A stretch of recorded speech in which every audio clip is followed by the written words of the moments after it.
Love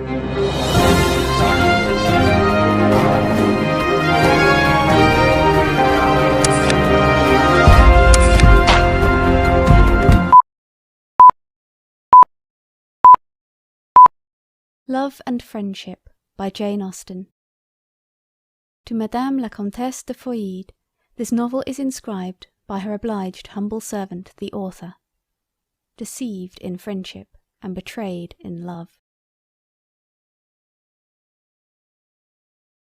Letter the First, from Isabel to Laura. How often, in answer to my repeated entreaties that you would give my daughter a regular detail of the misfortunes and adventures of your life, have you said, "No, my friend, never will I comply with your request, till I may be no longer in danger of again experiencing such dreadful ones." Surely that time is now at hand. You are this day 55. If a woman may ever be said to be in safety from the determined perseverance of disagreeable lovers, and the cruel persecutions of obstinate fathers, surely it must be at such a time of life. Isabel. Letter Second, Laura to Isabel. Although I cannot agree with you in supposing that I shall never again be exposed to misfortunes as unmerited as those I have already experienced, yet to avoid the imputation of obstinacy or ill nature, I will gratify the curiosity of your daughter, and may the fortitude with which I have suffered the many afflictions of my past life prove to her a useful lesson for the support of those which may befall her in her own. Laura. Letter Third, Laura to Marianne. As the daughter of my most intimate friend, I think you entitled to that knowledge of my unhappy story which your mother has so often solicited me to give you. My father was a native of Ireland, and an inhabitant of Wales. My mother was the natural daughter of a Scotch peer by an Italian opera girl. I was born in Spain, and received my education at a convent in France. When I had reached my 18th year, I was recalled by my parents to my paternal roof in Wales. Our mansion was situated in one of the most romantic parts of the Vale of Usk. Though my charms are now considerably softened and somewhat impaired by the misfortunes I have undergone, I was once beautiful. But lovely as I was, the graces of my person were the least of my perfections. Of every accomplishment accustomary to my sex, I was mistress. When in the convent, my progress had always exceeded my instructions, my acquirements had been wonderful for my age, and I had shortly surpassed my masters. In my mind, every virtue that could adorn it was centred. It was the rendezvous of every good quality and of every noble sentiment. A sensibility too tremblingly alive to every affliction of my friends, my acquaintance, and particularly to every affliction of my own, was my only fault, if a fault it could be called. Alas, how altered now! Though indeed my own misfortunes do not make less impression on me than they ever did, yet now I never feel for those of another. My accomplishments too begin to fade. I can neither sing so well, nor dance so gracefully as I once did, and I have entirely forgotten the minuet de la cour. Adieu, Laura. Letter Fourth, Laura to Marianne. Our neighbourhood was small, for it consisted only of your mother. She may probably have already told you that being left by her parents in indigent circumstances, she had retired into Wales on economical motives. There it was our friendship first commenced. Isabel was then 21. Though pleasing both in her person and manners, between ourselves, she never possessed the 100th part of my beauty or accomplishments. Isabel had seen the world. She had passed 2 years at one of the first boarding schools in London, had spent a fortnight in Bath, and had supped one night in Southampton. "Beware, my Laura," she would often say, "beware of the insipid vanities and idle dissipations of the metropolis of England. Beware of the unmeaning luxuries of Bath, and of the stinking fish of Southampton." "Alas," exclaimed I, How am I to avoid those evils I shall never be exposed to? What probability is there of my ever tasting the dissipations of London, the luxuries of Bath, or the stinking fish of Southampton? I, who am doomed to waste my days of youth and beauty in a humble cottage in the Vale of Usk.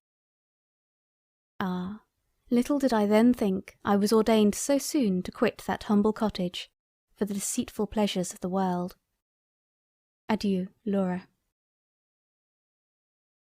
Letter 5th. Laura to Marianne. One evening in December, as my father, my mother, and myself were arranged in social converse round our fireside, we were on a sudden greatly astonished by hearing a violent knocking on the outward door of our rustic cot. My father started. "What noise is that?" said he. "It sounds like a loud rapping at the door," replied my mother. "It does indeed," cried I. "I am of your opinion," said my father. "It certainly does appear to proceed from some uncommon violence exerted against our unoffending door." "Yes," exclaimed I cannot help thinking it must be somebody who knocks for admittance." "That is another point," replied he. "We must not pretend to determine on what motive the person may knock, though that someone does rap at the door, I am partly convinced." Here a second tremendous rap interrupted my father in his speech, and somewhat alarmed my mother and me. "Had we better not go and see who it is?" said she. "The servants are out." "I think we had," replied I. "Certainly," added my father, "by all means." "Shall we go now?" said my mother. "The sooner the better," answered he. "Oh, let no time be lost," cried I. A third more violent rap than ever again assaulted our ears. "I am certain there is somebody knocking at the door," said my mother. "I think there must," replied my father. "I fancy the servants are returned," said I. "I think I hear Mary going to the door." "I'm glad of it," cried my father, "for I long to know who it is." I was right in my conjecture, for Mary instantly entering the room informed us that a young gentleman and his servant were at the door, who had lost their way, were very cold, and begged leave to warm themselves by our fire. "Won't you admit them?" said I. "You have no objection, my dear?" said my father. "None in the world," replied my mother.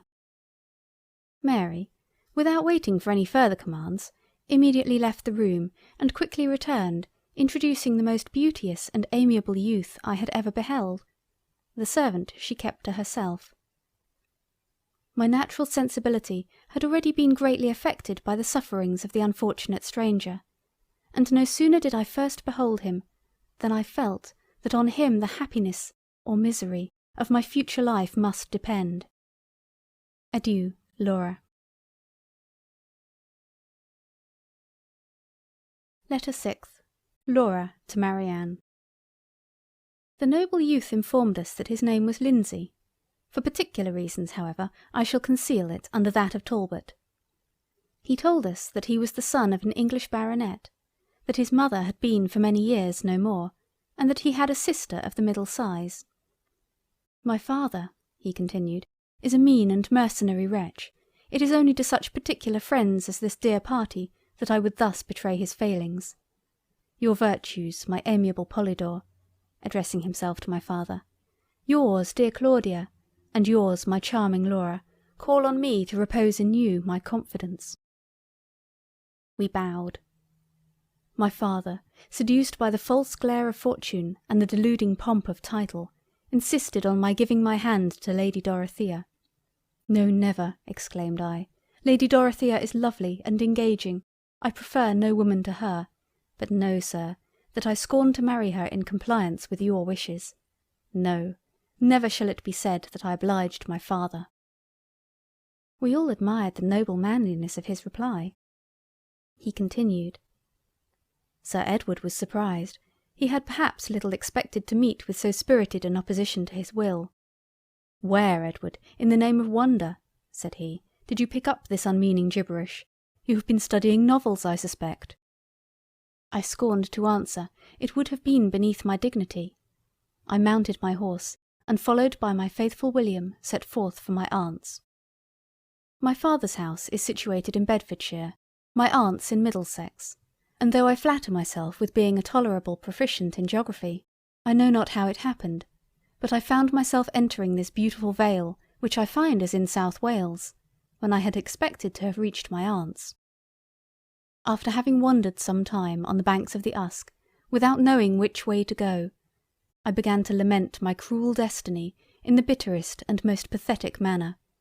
It was now perfectly dark, not a single star was there to direct my steps, and I know not what might have befallen me had I not, at length, discerned through the solemn gloom that surrounded me a distant light, which, as I approached it, I discovered to be the cheerful blaze of your fire.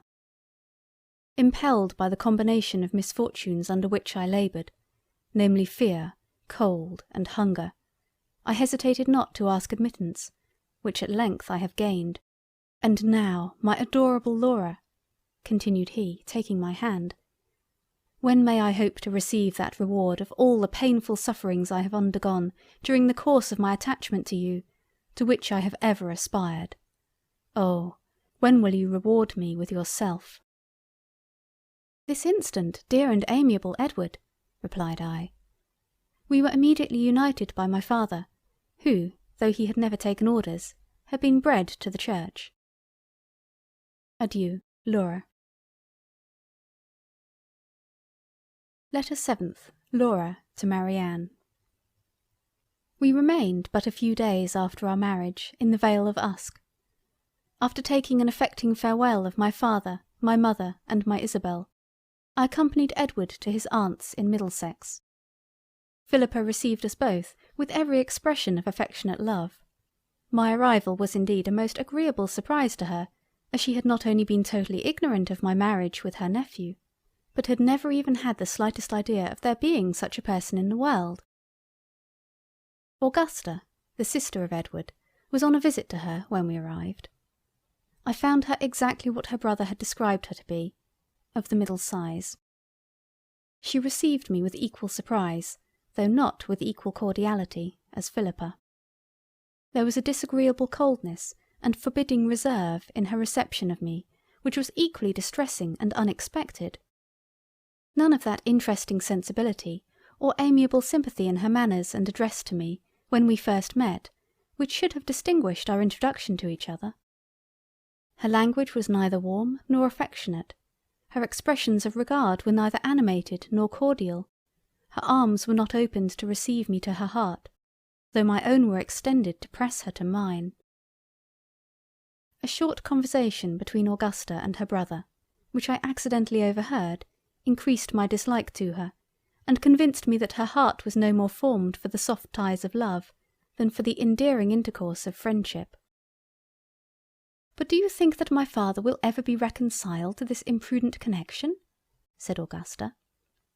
Augusta, replied the noble youth, I thought you had a better opinion of me than to imagine I would so abjectly degrade myself as to consider my father's concurrence in any of my affairs, either of consequence or concern to me. Tell me, Augusta, with sincerity, did you ever know me to consult his inclinations, or follow his advice in the least trifling particular, since the age of 15? Edward, replied she, you are surely too diffident in your own praise. Since you were 15 only? My dear brother, since you were 5 years old, I entirely acquit you of ever having willingly contributed to the satisfaction of your father. But still I am not without apprehensions of your being shortly obliged to degrade yourself in your own eyes by seeking a support for your wife in the generosity of Sir Edward. Never, never, Augusta, will I so demean myself, said Edward. Support? What support will Laura want which she can receive from him? Only those very insignificant ones of victuals and drink, answered she. Victuals and drink, replied my husband, in a most nobly contemptuous manner. And dost thou then imagine that there is no other support for an exalted mind, such as is my Laura's, than the mean and indelicate employment of eating and drinking? None that I know of so efficacious, returned Augusta. And did you then never feel the pleasing pangs of love, Augusta? replied my Edward. does it appear impossible to your vile and corrupted palate to exist on love? Can you not conceive the luxury of living in every distress that poverty can inflict, with the object of your tenderest affection?" "You are too ridiculous," said Augusta, "to argue with. Perhaps, however, you may in time be convinced that—" Here I was prevented from hearing the remainder of her speech by the appearance of a very handsome young woman, who was ushered into the room at the door of which I had been listening. On hearing her announced by the name of Lady Dorothea, I instantly quitted my post and followed her into the parlour, for I well remembered that she was the lady proposed as a wife for my Edward by the cruel and unrelenting baronet. Although Lady Dorothea's visit was nominally to Philippa and Augusta, yet I have some reason to imagine that, acquainted with the marriage and arrival of Edward, to see me was a principal motive to it.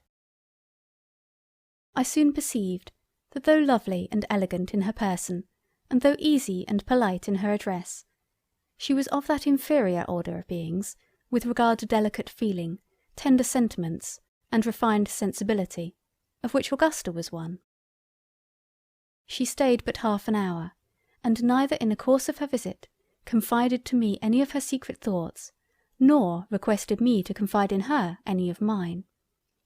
You will easily imagine, therefore, my dear Marianne, that I could not feel any ardent affection or very sincere attachment for Lady Dorothea. Adieu, Laura. Letter 8th. Laura to Marianne, in continuation. Lady Dorothea had not left us long before another visitor, as unexpected a one as her ladyship, was announced. It was Sir Edward, who, informed by Augusta of her brother's marriage, came doubtless to reproach him for having dared to unite himself to me without his knowledge. But Edward, foreseeing his design, approached him with heroic fortitude as soon as he entered the room, and addressed him in the following manner: "Sir Edward, I know the motive of your journey here. You come with the base design of reproaching me for having entered into a dissoluble engagement with my Laura without your consent. But, sir, I glory in the act. It is my greatest boast that I have incurred the displeasure of my father." So saying, he took my hand, and whilst Sir Edward, Philippa, and Augusta were doubtless reflecting with admiration on his undaunted bravery, led me from the parlour to his father's carriage, which yet remained at the door, and in which we were instantly conveyed from the pursuit of Sir Edward. The postilions had at first received orders only to take the London road. As soon as we had sufficiently reflected, however, we ordered them to drive to the seat of Edward's most particular friend, which was but a few miles distant. At we arrived in a few hours, and on sending in our names, were immediately admitted to Sophia, the wife of Edward's friend.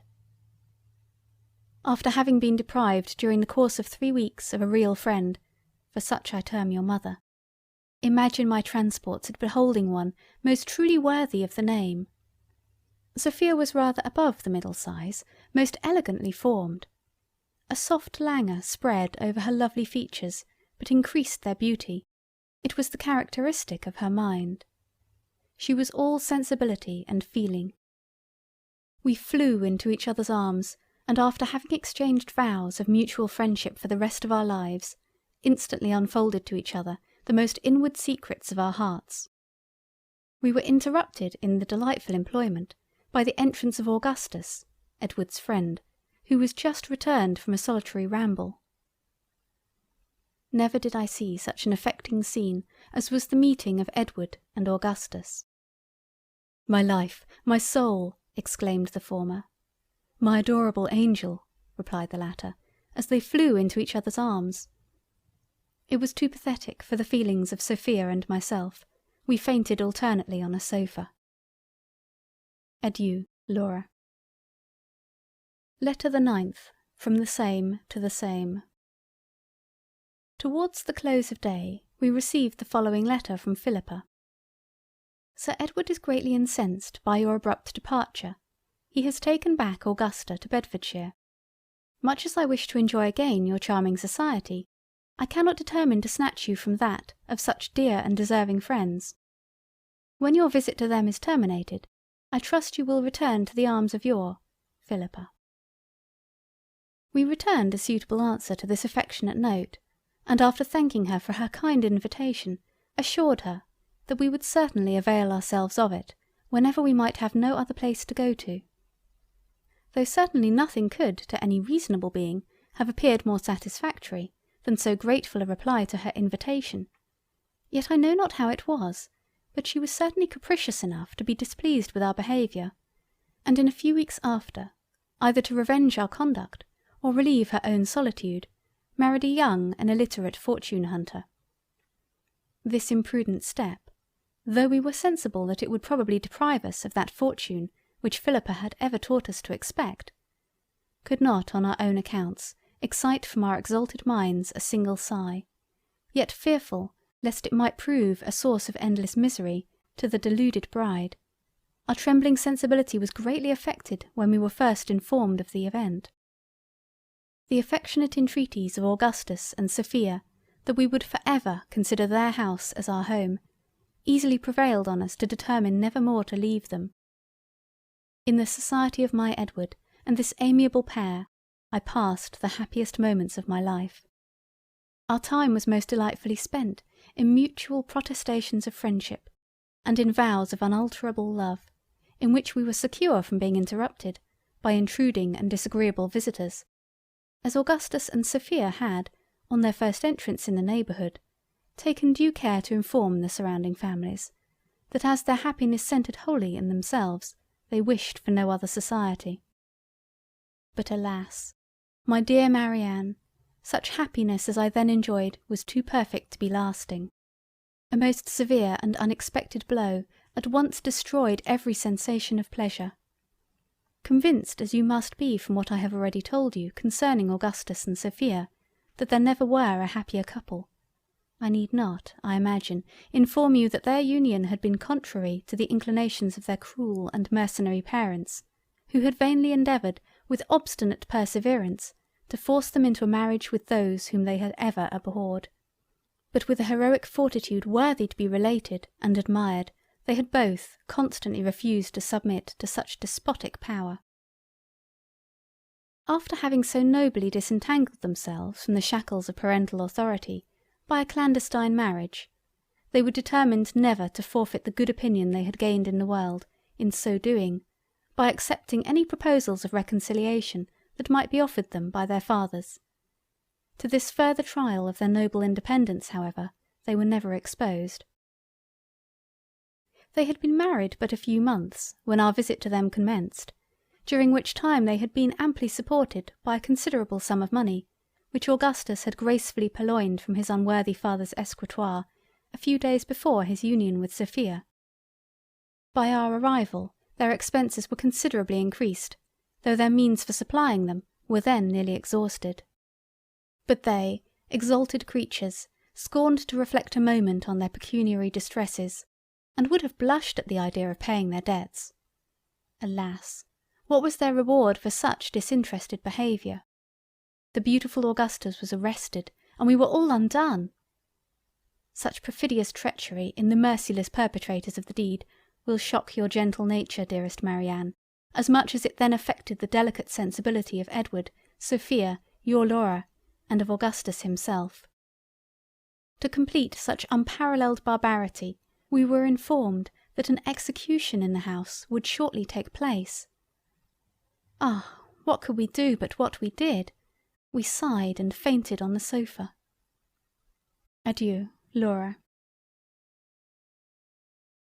Letter 10th. Laura in continuation.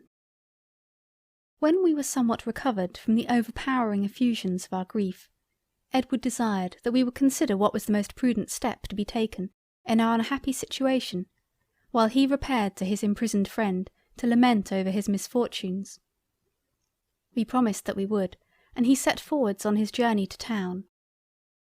During his absence we faithfully complied with his desire, and after the most mature deliberation, at length agreed that the best thing we could do was to leave the house, of which we every moment expected the officers of justice to take possession. We waited, therefore, with the greatest impatience for the return of Edward, in order to impart to him the result of our deliberations. but no Edward appeared. In vain did we count the tedious moments of his absence, in vain did we weep, in vain even did we sigh, no Edward returned. This was too cruel, too unexpected a blow to our gentle sensibility. We could not support it, we could only faint. At length, collecting all the resolution I was mistress of, I arose, and after packing up some necessary apparel for Sophia and myself, I dragged her to a carriage I had ordered, and we instantly set out for London. As the habitation of Augustus was within 12 miles of town, it was not long ere we arrived there, and no sooner had we entered Holborn than, letting down one of the front glasses, I inquired of every decent-looking person that we passed if they had seen my Edward. But as we drove too rapidly to allow them to answer my repeated inquiries, I gained little, or indeed no, information concerning him. "Where am I to drive?" said the postilion. "To Newgate, gentle youth," replied I, "to see Augustus." "Oh no, no," exclaimed Sophia, "I cannot go to Newgate. I shall not be able to support the sight of my Augustus in so cruel a confinement. My feelings are sufficiently shocked by the recital of his distress, but to behold it will overpower my sensibility." As I perfectly agreed with her in the justice of her sentiments, the postilion was instantly directed to return into the country. You may perhaps have been somewhat surprised, my dearest Marianne, that in the distress I then endured, destitute of any support, and unprovided with any habitation, I should never once have remembered my father and mother, or my paternal cottage in the Vale of Usk. To account for this seeming forgetfulness, I must inform you of a trifling circumstance concerning them, which I have as yet never mentioned. The death of my parents a few weeks after my departure is the circumstance I allude to. By their decease I became the lawful inheritress of their house and fortune. But alas, the house had never been their own, and their fortune had only been an annuity on their own lives. Such is the depravity of the world.